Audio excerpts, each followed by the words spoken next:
Salut à tous et bienvenue sur AZ 237. Elizabeth Ross travaillait comme serveuse depuis quelques mois. Elle n'avait pas de poste fixe, mais était appelée à travailler chaque fois que le besoin se présentait.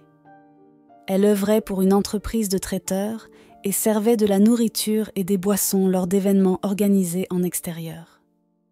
Ce jour-là, elle arriva sur le lieu avec les autres serveurs pour travailler au mariage de la fille d'un homme d'affaires très influent. Elizabeth avait déjà travaillé sur plusieurs événements de ce type, elle connaissait donc bien ses responsabilités. Le client étant un homme très riche, de nombreux invités assistaient à la célébration. Le personnel de service était épuisé, courant entre les tables avec des plateaux remplis de nourriture délicieuse et de boissons. Contrairement à ses collègues, Elizabeth ne se plaignait pas de la charge de travail et des horaires irréguliers, mais se réjouissait de chaque dollar qu'elle pouvait gagner. En effet, elle avait 2 jeunes enfants qui l'attendaient à la maison. Elle faisait donc de son mieux pour leur fournir tout ce dont ils avaient besoin. Kevin et Sally étaient le sens de la vie d'Elizabeth, et elle était prête à tout pour s'assurer qu'ils allèrent bien. Le mari d'Elizabeth était décédé il y a 3 ans, et cela avait été un coup extrêmement douloureux pour elle. Pas un jour ne passait sans qu'elle ne pense à Simon et aux jours heureux qu'ils avaient passés ensemble. Bien sûr, Elizabeth comprenait qu'il n'y avait pas de retour en arrière possible et qu'elle devait s'adapter à sa nouvelle vie. Se déplaçant entre les tables, la serveuse s'assurait que chaque invité avait tout ce dont il avait besoin. À un moment donné, la femme regarda la scène et vit le couple de mariés debout dessus. Elizabeth n'avait jamais vu la mariée auparavant dans sa vie, mais le visage du marié la fit s'arrêter net. Elle manqua de laisser tomber son plateau de surprise. « Quoi ? Non, cela est stimated. »« Cela est impossible, » chuchota la serveuse.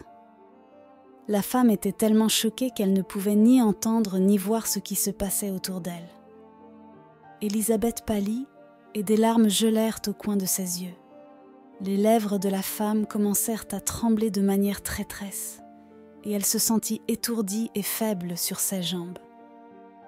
À ce moment-là, Elizabeth eut l'impression d'avoir vu un fantôme devant elle. En effet, debout à côté de la mariée n'était autre que Simon Rose, son défunt mari qui était censé être décédé il y a 3 ans.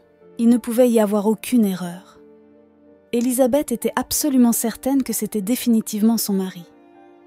Après tout, 3 ans n'étaient pas suffisants pour qu'elle oublie à quoi ressemblait son propre mari. Certes, Simon avait pris un peu de poids et avait changé de coiffure, mais c'était tout ce qui avait changé chez lui. La première pensée d'Elizabeth fut de monter sur scène et de tirer au clair les choses là-bas, et à ce moment-là. Mais quand elle vit la foule d'invités excités entourant les jeunes mariés, elle changea d'idée. Inutile de dire que la femme pouvait à peine faire son travail dans un état aussi agité. Elle tremblait littéralement à la réalisation qu'elle avait été trompée de manière si éhontée.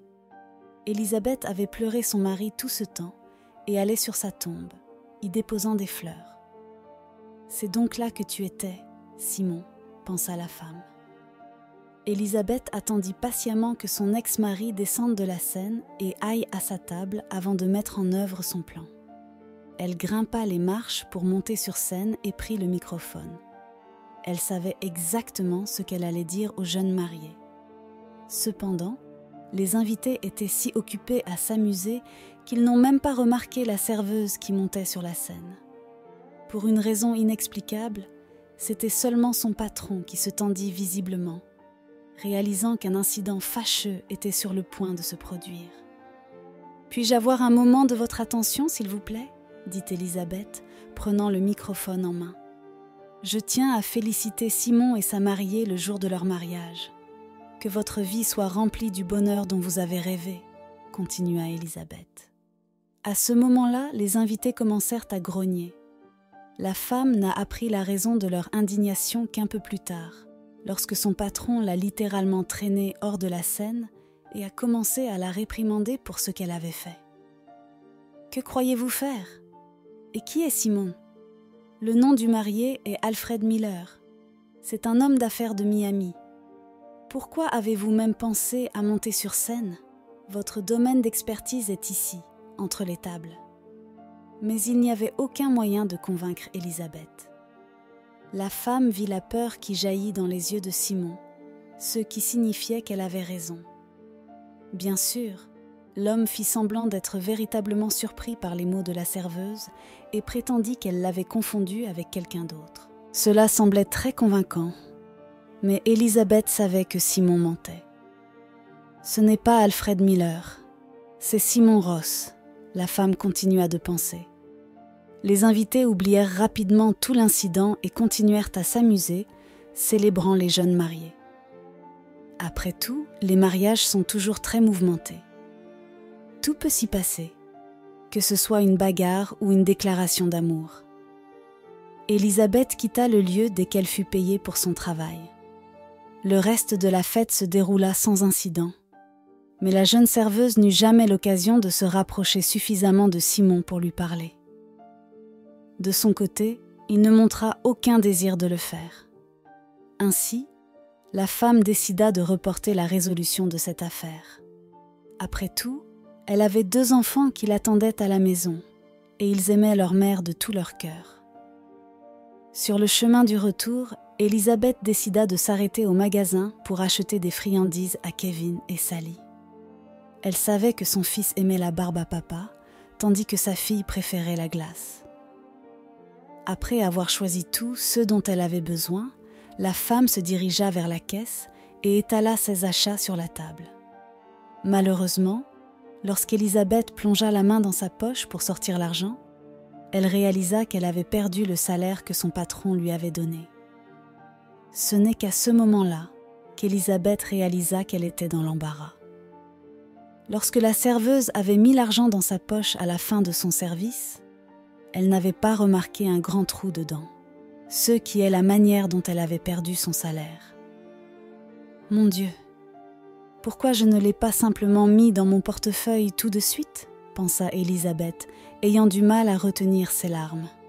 La caissière regarda la femme debout devant elle avec une irritation non dissimulée et demanda « Allez-vous payer ?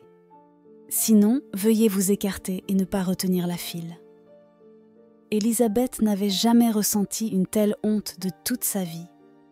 Les gens dans la file commençaient à marmonner et la situation devenait de plus en plus désagréable de seconde en seconde. Élisabeth était prête à laisser ses achats et à sortir du magasin les mains vides. Heureusement, un jeune homme très agréable observait la situation se développer. Il sortit alors de la file et vint à l'aide d'Élisabeth, ayant demandé le prix des achats d'Élisabeth, puis remit sans hésiter sa carte de crédit à la caissière. « Ici, veuillez mettre les achats de cette dame sur ma carte. » Ayant appelé Élisabeth « dame », l'étranger fit involontairement de sa nuit un moment spécial. Ayant rougi profondément, la jeune serveuse ne put s'empêcher de sourire joyeusement. Élisabeth n'avait pas reçu de compliments depuis si longtemps qu'elle avait oublié ce que cela faisait. Après avoir passé la carte de l'homme, la caissière ricana et la rendit à son propriétaire. Au fond de son âme, elle se sentait jalouse que l'homme séduisant accorde tant d'attention à une mendigote qui ne pouvait même pas payer ses propres achats. Ayant remercié l'étranger pour son aide, Élisabeth prit son sac d'épicerie et se hâta vers la sortie. Mais avant que la serveuse ait eu le temps de sortir, le gentilhomme la rattrapa. « Excusez-moi, mademoiselle, puis-je vous accompagner chez vous ? Il se fait tard, et je pense que cela pourrait être dangereux pour une jeune femme d'être dehors seule. » Élisabeth leva les yeux vers lui et haussa les épaules d'une manière quelque peu indécise. Sur le chemin de sa maison, les jeunes gens commencèrent à parler et apprirent beaucoup de choses intéressantes l'un sur l'autre. Le sauveur d'Élisabeth était Francis Price. Il était à New York pour affaires. Francis avait dit à Élisabeth qu'il était homme d'affaires et qu'il était venu dans la métropole pour un voyage d'affaires. Comme l'homme n'avait pas de bague au doigt, Élisabeth conclut qu'il n'était pas marié. L'homme confirma bientôt ses soupçons en lui disant qu'il avait perdu sa femme et sa petite-fille dans un accident de voiture 5 ans auparavant. Élisabeth hocha la tête avec sympathie. Elle savait ce que c'était de perdre un être cher. Les jeunes gens apprécièrent tellement parler ensemble qu'ils ne réalisèrent même pas quand ils arrivèrent chez Élisabeth. L'homme lui serra poliment la main en partant et dit au revoir. Élisabeth invita Francis à entrer, mais il refusa poliment, bien qu'il ait demandé le numéro de téléphone de la femme. À vrai dire, Élisabeth ne pensait pas qu'ils se reverraient jamais. Néanmoins, elle donna son numéro à l'homme. À l'intérieur, Kevin et Sally attendaient déjà leur mère et se jetèrent immédiatement sur les friandises qu'elle leur avait apportées. « Calmez-vous, les enfants. Laissez-en pour le matin, dit Élisabeth avec un sourire. Étonnamment, elle ne se sentait pas si mal à propos de l'argent qu'elle avait travaillé si dur à gagner. L'incident avec Simon au mariage fut repoussé au fond de son esprit par la situation avec l'homme gentil qui était venu à son secours au magasin. Cependant, lorsque Élisabeth prit une douche et alla se coucher, les pensées concernant son ex-mari reprirent le dessus dans son esprit.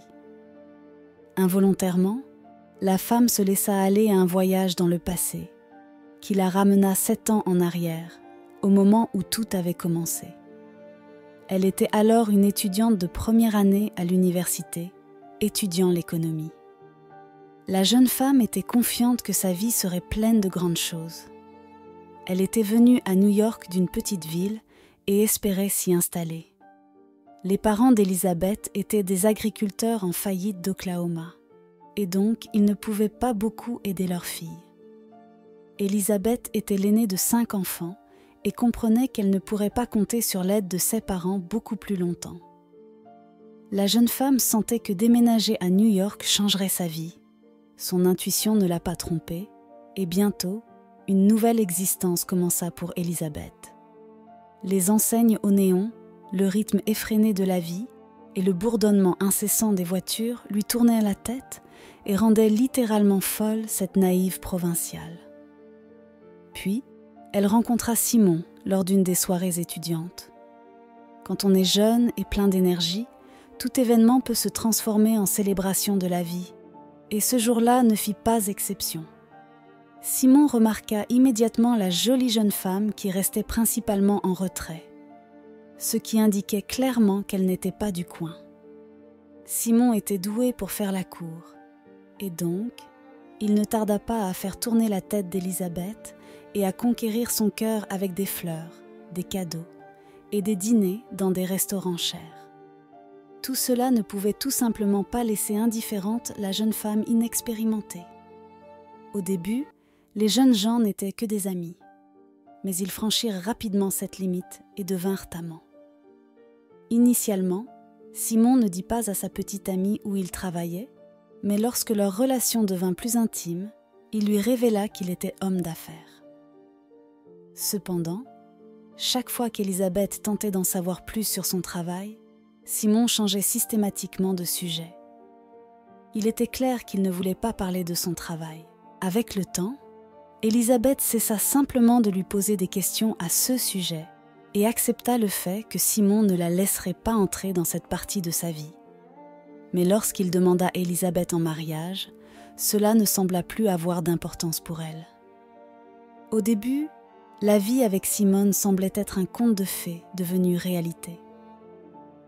Le couple passa sa lune de miel à Miami, puis s'installa dans la banlieue de New York, ayant loué une maison. D'abord, ils eurent un petit garçon, Kevin, suivi peu après par une fille, Sally. Les enfants naquirent à 1 an d'intervalle. À cette époque, Élisabeth croyait véritablement que sa vie était parfaite et qu'elle n'avait besoin de rien d'autre pour être complètement heureuse. Tout allait bien. Élisabeth et Simon entretenaient une relation incroyable et la jeune famille disposait de suffisamment d'argent pour couvrir tous leurs besoins. Mais ensuite, des choses étranges commencèrent à se produire. Tout d'abord, il y eut les changements dans le comportement de Simon. Soudain, il devint très méfiant et extrêmement prudent. L'homme avait peur de répondre aux appels téléphoniques de numéros inconnus et cessa d'ouvrir la porte à des inconnus. Au début, Elisabeth pensa qu'il s'agissait juste d'une précaution, mais ensuite, elle réalisa que quelque chose se passait avec son mari. « Chérie, as-tu des sortes de problèmes ?» Elisabeth tenta de lui demander, mais Simon refusa catégoriquement d'en parler. Et puis, il disparut soudainement. Sans aucun avertissement ni rien, Simon monta simplement dans sa voiture et partit pour une réunion d'affaires. Mais lorsqu'il ne rentra pas à la maison pour le dîner, Elisabeth s'inquiéta. Il ne répondait pas à son téléphone et la femme n'avait tout simplement aucun autre moyen de le contacter. Le lendemain, Elisabeth se rendit à la police, mais l'officier lui dit qu'elle devait attendre 3 jours avant de pouvoir le déclarer disparu. « Tout aurait pu arriver, madame. Les hommes peuvent parfois disparaître un moment puis rentrer chez eux comme si de rien n'était. Il n'y a pas encore de raison de s'inquiéter. » Mais Elisabeth le sentait dans son cœur. Quelque chose de terrible s'était produit. En fait, elle ne savait même pas si son mari était vivant ou si elle le reverrait un jour. Ce n'est qu'à ce moment-là qu'Elisabeth réalisa qu'elle ne savait rien sur Simon. Elle ne pouvait même pas aller à son bureau parce qu'elle n'avait aucune idée de où il se trouvait. De plus, elle ne trouva rien dans son bureau à domicile qui pourrait l'aider à identifier son lieu de travail. À ce moment, une pensée intéressante surgit dans la tête d'Elisabeth. Et si son mari était un escroc? 3 jours plus tard, la police commença à rechercher Simon, mais ils ne le trouvèrent jamais. De plus, en plus de l'homme d'affaires lui-même, tout l'argent disparut des comptes de la famille, et la voiture de l'homme fut trouvée à plusieurs kilomètres à l'extérieur de la ville. Elle était garée dans la forêt et avait les fenêtres brisées et les portes endommagées. Lorsque les experts en criminalistique examinèrent l'intérieur de la voiture, ils trouvèrent des taches de sang sur les sièges et conclurent que le sang pourrait être celui de Simon. Malgré le fait que le corps de l'homme d'affaires n'ait jamais été retrouvé, tout le monde supposa qu'il était mort. Elisabeth ne faisait pas exception. Même si, au début, elle croyait véritablement que la police trouverait Simon, il est difficile d'imaginer ce que la mère célibataire a dû traverser avant d'accepter sa nouvelle réalité et de trouver la force de continuer sa vie. Ce n'étaient que ces petits, Kevin et Sally, qui aidèrent Elisabeth à trouver la volonté de persévérer. 3 ans passèrent comme un éclair. Pendant ce temps, Elisabeth ne cessait de penser à Simon, qui avait simplement disparu de sa vie, laissant derrière lui de nombreux problèmes non résolus. La femme ne savait toujours pas où Simon travaillait et pourquoi il avait été tué. Elisabeth ne croyait pas que son mari était un criminel, mais elle ne croyait pas non plus que sa mort était un accident. Et maintenant, étant arrivée à ce mariage, elle vit qu'il était vivant et en bonne santé, debout à côté de sa riche mariée.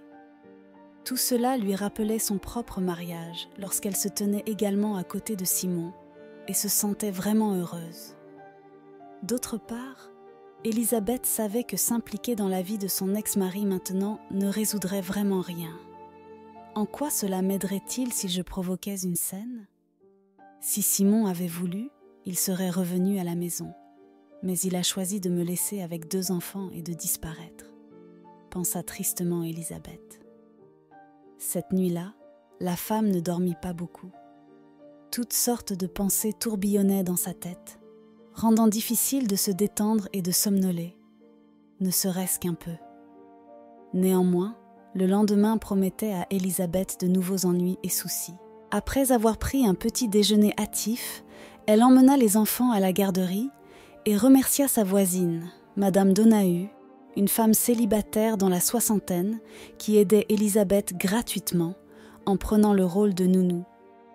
Mais avant qu'Elisabeth ait parcouru même un demi-kilomètre loin de la maison, un homme sortit d'une voiture garée sur le côté de la rue. En tournant la tête, Elisabeth frissonna. C'était Simon. L'homme la reconnut et lui fit signe de monter dans la voiture. Au début, Élisabeth se sentit plutôt agitée et même un peu effrayée, mais voyant qu'il y avait beaucoup de personnes autour, elle décida d'accepter l'invitation. Bien sûr, Simon ne se jeta pas dans ses bras et ne demanda pas pardon. Au contraire, l'homme continua de dire que ce n'était pas de sa faute. Selon Simon, il y a 3 ans, il avait besoin de disparaître et de couper tous les liens qui pourraient éventuellement le mener à lui.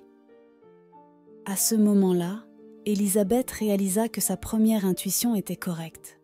Simon était vraiment un escroc qui se déplaçait de lieu en lieu, trompant 16 investisseurs. Lorsqu'ils étaient sur le point de l'attraper, il changeait de nom de famille en se mariant et acquérait ainsi des familles temporaires. Ce n'était pas la première fois qu'il simulait sa propre mort non plus. « Alors, combien d'ex-femmes as-tu dans le pays ?» s'exclama Élisabeth.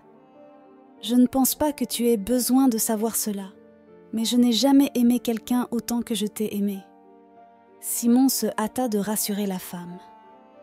Élisabeth ne douta pas une seconde qu'il lui mentait.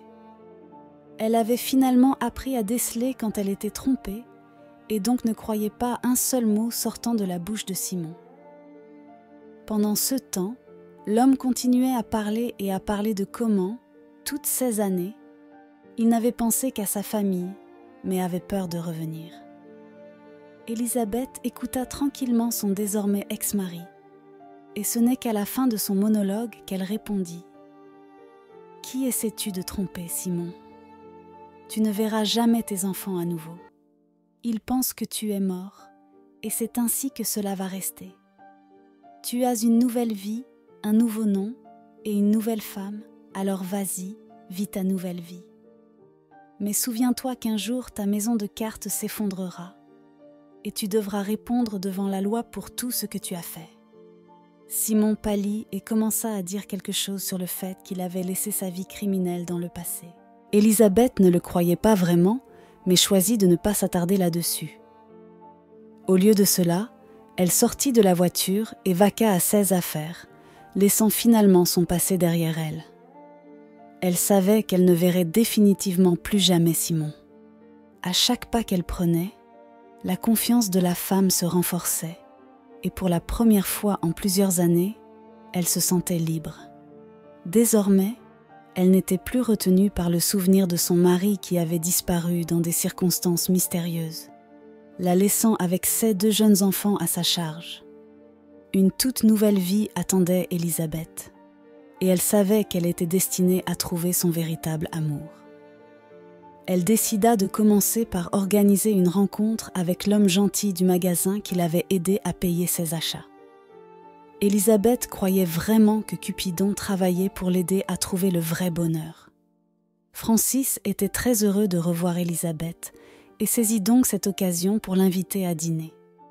Le premier rendez-vous fut suivi par un 2e, puis un 3e. Cette fois, Élisabeth ne se pressait pas pour officialiser les choses et n'accepta de se marier avec Francis qu'1 an après leur rencontre. À peu près à la même époque, elle entendit parler de Simon à nouveau. Il avait monté une autre escroquerie et s'était fait prendre, ce qui le fit apparaître dans de nombreux reportages. Élisabeth prit la nouvelle plutôt calmement, mais elle ne ressentit pas la moindre goutte de sympathie pour son ex-mari. Simon avait reçu ce qu'il méritait, à savoir une peine de 5 ans dans une prison du comté de l'État. Élisabeth, d'autre part, profitait de sa vie avec Francis, qui n'était pas seulement devenu son mari, mais avait également pris sur lui de s'occuper de Kevin et Sally, comme s'ils étaient ses propres enfants biologiques. Quelle est votre opinion au sujet de cette histoire ? Dites-le nous dans les commentaires. Merci d'avoir regardé la vidéo. Surtout, n'oubliez pas de cliquer sur le bouton j'aime et partager autour de vous. À très bientôt sur AZ 237.